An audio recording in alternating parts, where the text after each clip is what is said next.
नमस्कार हरि प्रेमी चैनल पर आपका स्वागत है। हरि प्रेमियों, कैसे हैं आप? उम्मीद है आप सब अच्छे होंगे। आइए आज का प्रसंग शुरू करते हैं।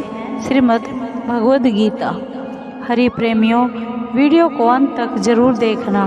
अगर आप चैनल पर नए हैं तो प्लीज़ सब्सक्राइब करें और बेल आइकन को ज़रूर दबाएं ताकि आप तक हमारा सारा नोटिफिकेशन पहुंचता रहे। हरि प्रेमियों, आइए जानते हैं। वास्तव में श्रीमद् भगवद गीता का महात्म्य वाणी द्वारा वर्णन करने के लिए किसी की भी सामर्थ्य नहीं है, क्योंकि यह एक परम रहस्यमय ग्रंथ है। इसमें संपूर्ण वेदों का सार संग्रह किया गया है। जो मनुष्य शुद्ध चित्त होकर प्रेम पूर्वक इस पवित्र गीता शास्त्र का पाठ करता है, वह भय और शोक आदि से रहित होकर श्री विष्णु धाम को प्राप्त कर लेता है। जो मनुष्य सदा गीता का पाठ करने वाला है तथा प्राणायाम में तत्पर रहता है, उसके इस जन्म और पूर्व जन्म में किए हुए समस्त पाप निसंदेह नष्ट हो जाते हैं। जल में प्रतिदिन किया हुआ स्नान मनुष्यों के केवल शारीरिक मल का नाश करता है, परंतु गीता ज्ञान रूप जल में एक बार भी किया हुआ स्नान संसार मल को नष्ट करने वाला है। जो साक्षात कमलनाभ भगवान श्री विष्णु के मुख कमल से प्रकट हुई है, उस गीता का ही भली भांति गान करना चाहिए। अन्य शास्त्रों के विस्तार से क्या प्रयोजन। आइए श्री गीता जी का ये दूसरा अध्याय सुनते हैं। संजय बोले, उस प्रकार करुणा से व्यापक और आंसुओं से पूर्ण तथा व्याकुल नेत्रों वाले शोकयुक्त उस अर्जुन के प्रति भगवान मधुसूदन ने यह वचन कहा। श्री भगवान बोले, हे अर्जुन, तुझे इस असमय में यह मोह किस हेतु से प्राप्त हुआ? क्योंकि न तो यह श्रेष्ठ पुरुषों वाला आचरित है, न स्वर्ग को देने वाला है और न कीर्ति को देने वाला ही है। इसलिए हे अर्जुन, नपुंसकता को मत प्राप्त हो, तुझ में यह उचित नहीं जान पड़ती। हे परंतप, हृदय की तुच्छ दुर्बलता को त्याग कर युद्ध के लिए खड़ा हो जा।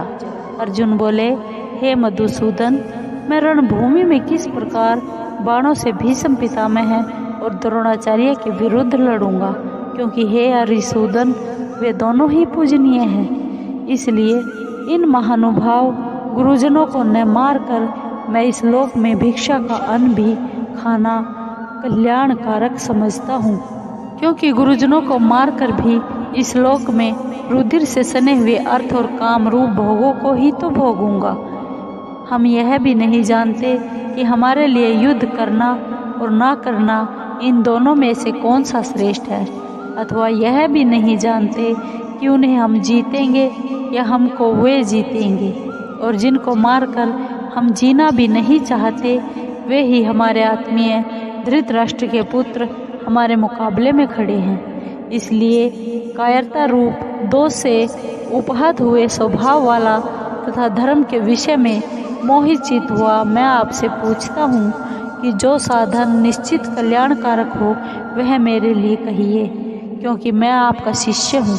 इसलिए आपके शरण में हुए मुझको शिक्षा दीजिए, क्योंकि भूमि में निष्कंटक धन धान्य संपन्न राज्य को और देवताओं के स्वामी पने को प्राप्त होकर भी मैं उस उपाय को नहीं देखता हूँ जो मेरी इंद्रियों के सुखाने वाले शोक को दूर कर सके।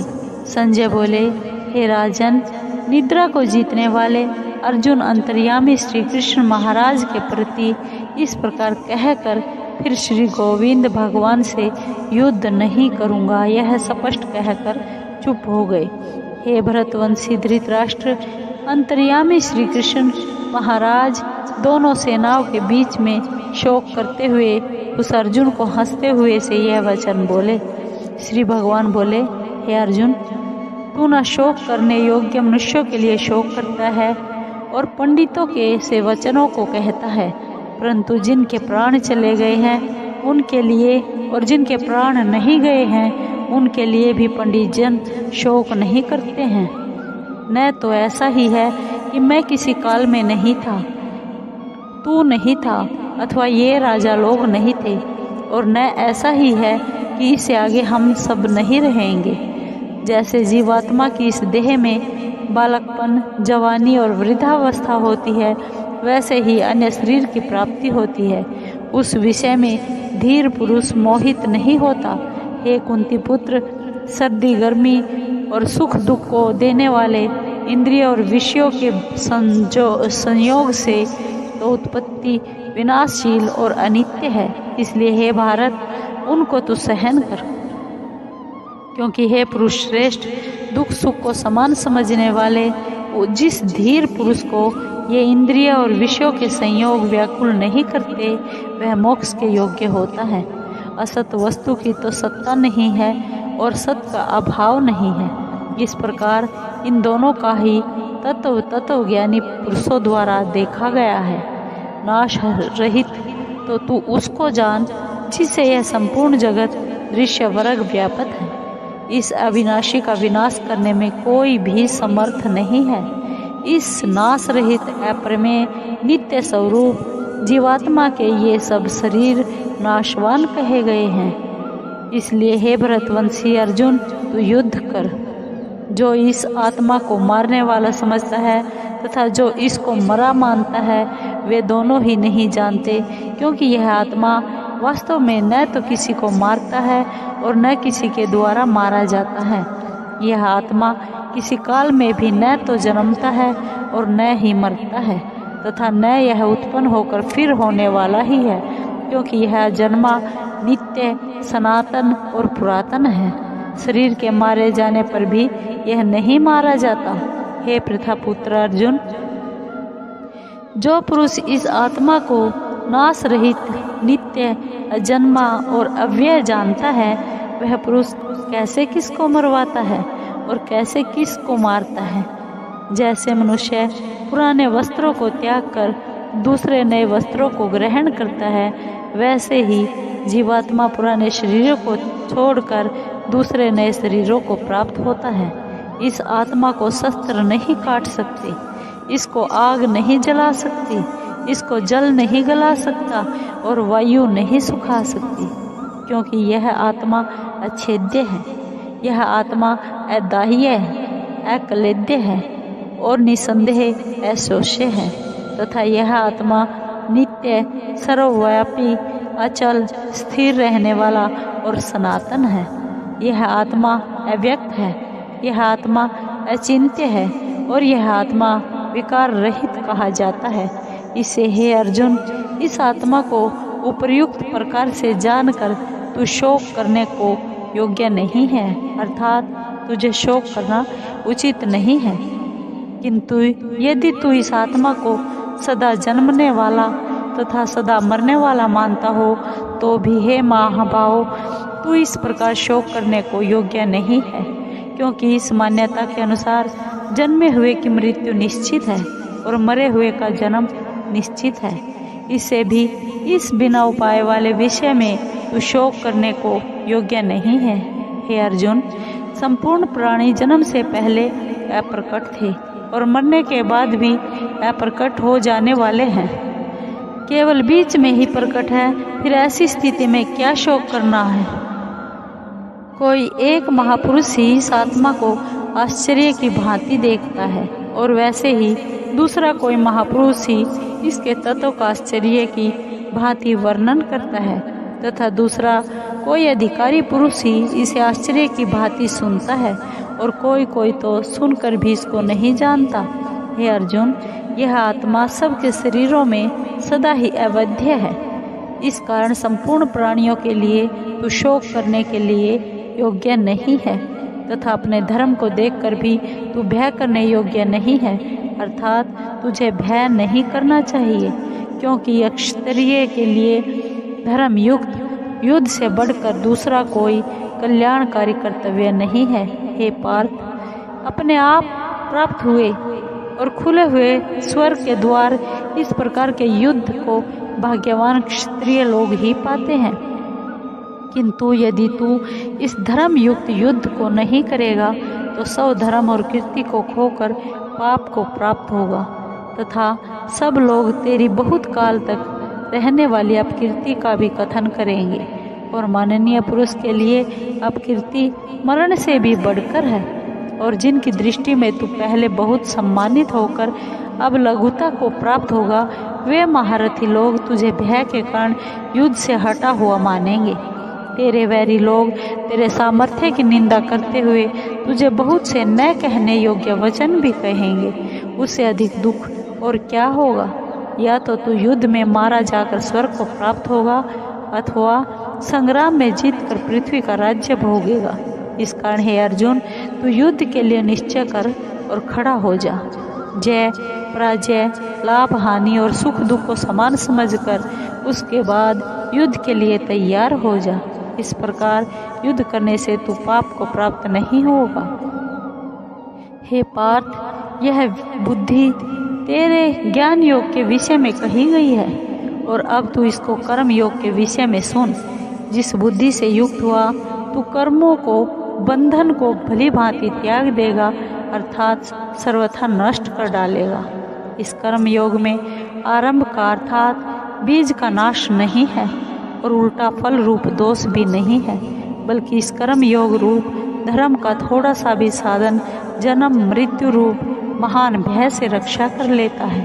हे अर्जुन, इस कर्म योग में निश्चयात्मिक बुद्धि एक ही होती है, किंतु अस्थिर विचार वाले विवेकहीन सकाम मनुष्यों की बुद्धियां निश्चय ही बहुत भेदों वाली और अनंत होती हैं। कर्मफल के प्रशंसक वेद वाक्यों में ही प्रीति रखते हैं। जिनकी बुद्धि में स्वर्ग ही परम प्राप्य वस्तु है और जो स्वर्ग से बढ़कर दूसरी कोई वस्तु ही नहीं है, ऐसा कहने वाले हैं, वे अविवेकी जन इस प्रकार की जिस पुष्पित अर्थात दिखाऊ शोभायुक्त वाणी को कहा करते हैं, जो कि जन्म रूप कर्म फल देने वाली एवं भोग तथा ऐश्वर्य की प्राप्ति के लिए नाना प्रकार की बहुत सी क्रियाओं का वर्णन करने वाली है। उस वाणी द्वारा जिनका चित्त हर लिया गया है, उसे भोग और ऐश्वर्य में अत्यंत आसक्त है। उन पुरुषों की परमात्मा में निश्चयात्मिका बुद्धि नहीं है। हे अर्जुन, वेद उपर्युक्त प्रकार से तीनों गुणों के कार्य रूप समस्त भोगों एवं उनके साधनों का प्रतिपादन करने वाले हैं। इसलिए तू उन भोगों एवं उनके साधनों में आसक्तिहीन, हर्ष शोकादि द्वंद्वों से रहित नित्य वस्तु परमात्मा में स्थित योग क्षेम को न चाहने वाला और स्वाधीन अंतःकरण वाला हो। सब ओर से परिपूर्ण जलाशय के प्राप्त हो जाने पर छोटे जलाशय में मनुष्य का जितना प्रयोजन रहता है, ब्रह्म को तत्व से जानने वाले ब्राह्मण का समस्त वेदों में उतना ही प्रयोजन रह जाता है। तेरा कर्म करने में ही अधिकार है, ये फलों में कभी नहीं। इसलिए तू कर्मों के फल का हेतु मत हो तथा तेरी कर्म न करने में भी आसक्ति ना हो। हे धनंजय, तू आसक्ति को त्याग कर तथा सिद्धि और असिद्धि में समान बुद्धि वाला होकर योग में स्थित हुआ कर्तव्य कर्मों को कर। समत्व ही योग कहलाता है। इस समत्व रूप बुद्धि योग से सकाम कर्म अत्यंत ही निम्न श्रेणी का है। इसलिए हे धनंजय, तू समबुद्धि में ही रक्षा का उपाय ढूंढ अर्थात बुद्धि योग का ही आश्रय ग्रहण कर, क्योंकि फल के हेतु बनने वाले अत्यंत दीन है। समबुद्धि युक्त पुरुष पुण्य और पाप दोनों को इसी लोक में त्याग देता है अर्थात उनसे मुक्त हो जाता है। इससे तू समत्व रूप योग में लग जा। यह समत्व रूप योग ही कर्मों में कुशलता है अर्थात कर्म बंधन से छूटने का उपाय है, क्योंकि समबुद्धि से युक्त ज्ञानी जन कर्मों से उत्पन्न होने वाले फल को त्याग कर जन्म रूप बंधन से मुक्त हो निर्विकार परम पद को प्राप्त हो जाते हैं। जिस काल में तेरी बुद्धि मोह रूप दलदल को भली भांति पार कर जाएगी, उस समय तू सुने हुए और सुनने में आने वाले इस लोक और परलोक संबंधी सभी भोगों से वैराग्य को प्राप्त हो जाएगा। भांति भांति के वचनों को सुनने से विचलित हुई तेरी बुद्धि जब परमात्मा में अचल और स्थिर ठहर जाएगी, तब तू योग को प्राप्त हो जाएगा अर्थात तेरा परमात्मा से नित्य संयोग हो जाएगा। हे अर्जुन, अर्जुन बोले, हे केशव, समाधि में स्थित परमात्मा को प्राप्त हुए स्थिर बुद्धि पुरुष का क्या लक्षण है?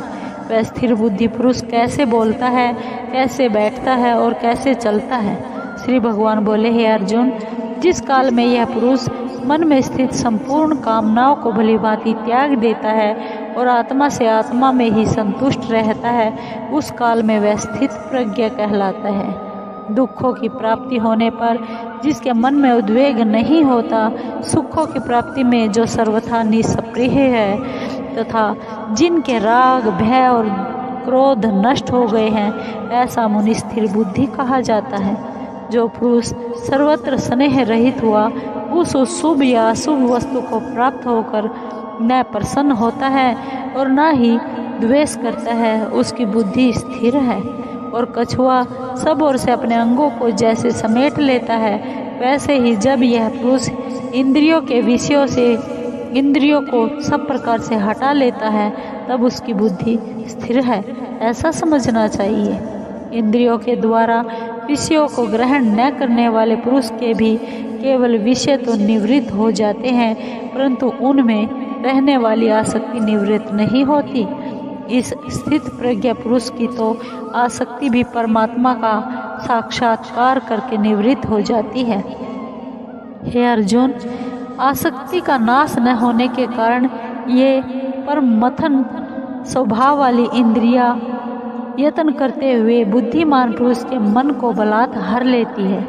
इसलिए साधक को चाहिए कि वह उन संपूर्ण इंद्रियों को वश में करके समाहित चित्त हुआ मेरे परायण होकर ध्यान में बैठे, क्योंकि जिस पुरुष की इंद्रियां वश में होती है, उसी की बुद्धि स्थिर होती है। विषयों का चिंतन करने वाले पुरुष की उन विषयों में आसक्ति हो जाती है। आसक्ति से उन विषयों की कामना उत्पन्न होती है और कामना में विघ्न पड़ने से क्रोध होता है। क्रोध से अत्यंत मूढ़ भाव उत्पन्न हो जाता है।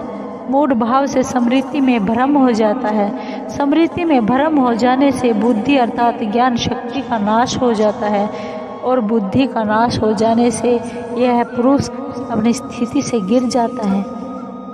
परंतु अपने अधीन हुए अंतःकरण वाला साधक अपने वश में की हुई राग द्वेष से रहित इंद्रियों द्वारा विषयों में आचरण विचरण करता हुआ अंतःकरण की प्रसन्नता को प्राप्त होता है। अंतःकरण की प्रसन्नता होने पर इसके संपूर्ण दुखों का भाव हो जाता है और उस प्रसन्न चित्त वाले कर्मयोगी की बुद्धि शीघ्र ही सब ओर से हटकर एक परमात्मा में ही भलीभांति स्थिर हो जाती है।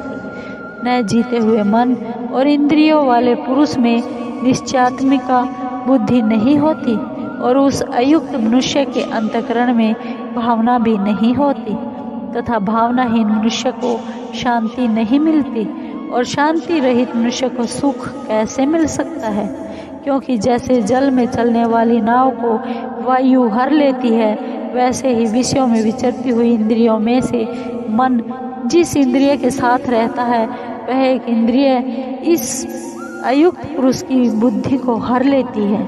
इसलिए हे महाबाहो, जिस पुरुष की इंद्रियों के विषयों से हर प्रकार सब प्रकार निग्रह की है, उसी की बुद्धि स्थिर है। संपूर्ण प्राणियों के लिए जो रात्रि के समान है, उस नित्य ज्ञान स्वरूप परमानंद की प्राप्ति में स्थित प्रज्ञ योगी जागता है और जिस नाशवान सांसारिक सुख की प्राप्ति में सब प्राणी जागते हैं, परमात्मा के तत्व को जानने वाले मुनि के लिए वह रात्रि के समान है।